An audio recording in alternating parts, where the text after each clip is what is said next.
नमस्कार दोस्तों। कभी कभी एक पार्टी वही रहती है लेकिन उसकी आत्मा बदल जाती है। कभी एक नेता बदलता है और देश की राजनीति पूरी की पूरी बदल जाती है। आज हम बात करेंगे अटल की बीजेपी और मोदी की बीजेपी के बीच उस बदलाव की जिसने राष्ट्रवाद की परिभाषा ही बदल दी और लोकतंत्र की रीढ़ को भी बदल दिया। एक समय था जब भारत की राजनीति में नरम आवाज वाला एक नेता सबसे बड़ी बहसों को भी मुस्कान बदल देता था। वह नेता थे अटल बिहारी वाजपेयी, हमारे पूर्व प्रधानमंत्री।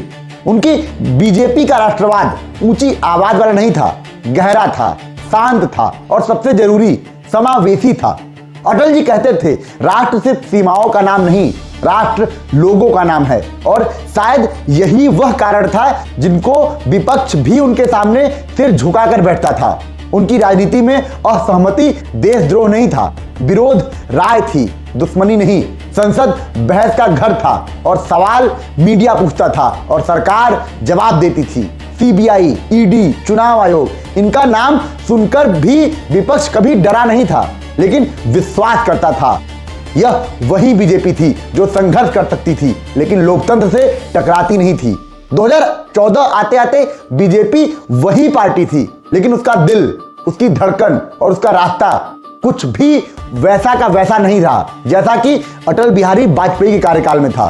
अब नेतृत्व नरेंद्र मोदी के हाथों में आ गया था और बीजेपी का नया मॉडल बदल दिया गया। अब राजनीति में संवाद की जगह दबदबा आने लगा। विचारधारा से ज्यादा इमेज की राजनीति शुरू हो गई। सहमति की जगह ये राष्ट्रवादी है या नहीं जैसे सवाल आने लगे। नया राष्ट्रवाद भावनाओं पर चलता है, तेज आवाज, तेज भाषण और तेज प्रतिक्रियाएं। यह राष्ट्रवाद जोड़ने से ज्यादा लोगों को वर्गों में बांटता है। पहले राष्ट्रवाद भारतीयता का प्रतीक था, अब राष्ट्रवाद पहचान की राजनीति बन गया। पहले कहा जाता था हम सब भारतीय हैं और अब कहा जाने लगा कि कौन असली भारतीय है। मोदी ईरा की बीजेपी में संविधान बहस की किताबों से नहीं, राजनीतिक रणनीति का औजार बनने लगा। संसद में बहस कम होने लगी और ऑर्डिनेंस और हड़बड़ी ज्यादा हो गई। एजेंसियों का उपयोग जांच से ज्यादा विपक्ष के दबाव के लिए किया गया। मीडिया जनता का दर्पण नहीं किया गया और सरकार का मेगाफोन बन गया। सबसे बड़ी बात, लोकतंत्र का सामूहिक नेतृत्व ही एक हाई कमांड मॉडल में बदल गया। आप इसे ऐसे समझिए, अटल जी उस पिता की तरह थे जो परिवार को बैठाकर समझाकर फैसले लेते थे और मोदी जी उस प्रधान की तरह हैं जो कहते हैं मैंने फैसला ले लिया है, अब आप बस साथ चलिए। दोनों तरीके चल सकते हैं लेकिन दोनों के परिणाम एक जैसे नहीं होते।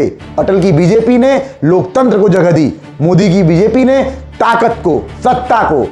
अटल जी ने कहा देश पहले, लेकिन उन्होंने कभी यह नहीं कहा कि देश सिर्फ उनकी सोच का पर्याय है।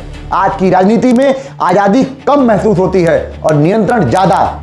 सवाल ये नहीं है कि कौन सही है और कौन गलत, सवाल ये पैदा होता है कि भारत किस तरह के लोकतंत्र में सांस लेना चाहता है। हम यह तुलना इसलिए भी कर रहे हैं क्योंकि हम संविधान पर विश्वास रखते हैं। हम यह चर्चा इसलिए भी कर रहे हैं क्योंकि हम लोकतंत्र पर भरोसा करते हैं। नेतृत्व बदलना स्वाभाविक है, लेकिन लोकतंत्र की आत्मा को ही बदल देना यह खतरनाक है। और भारत को चाहिए एक ऐसी राजनीति जो आवाज को दबाए न, सुन सके।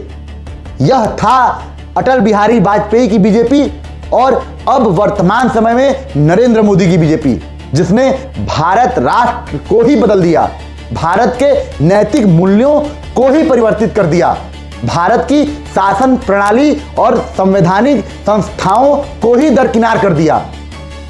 अब आप ही विचार करिए कि क्या नरेंद्र मोदी की बीजेपी भारत के वास्तविकता के लिए सही है या अटल बिहारी वाजपेयी की वो सोच जिसने बीजेपी को भारत के कार्य के लिए सूत्र में पिरोया। फैसला आपके हाथों में है। धन्यवाद दोस्तों।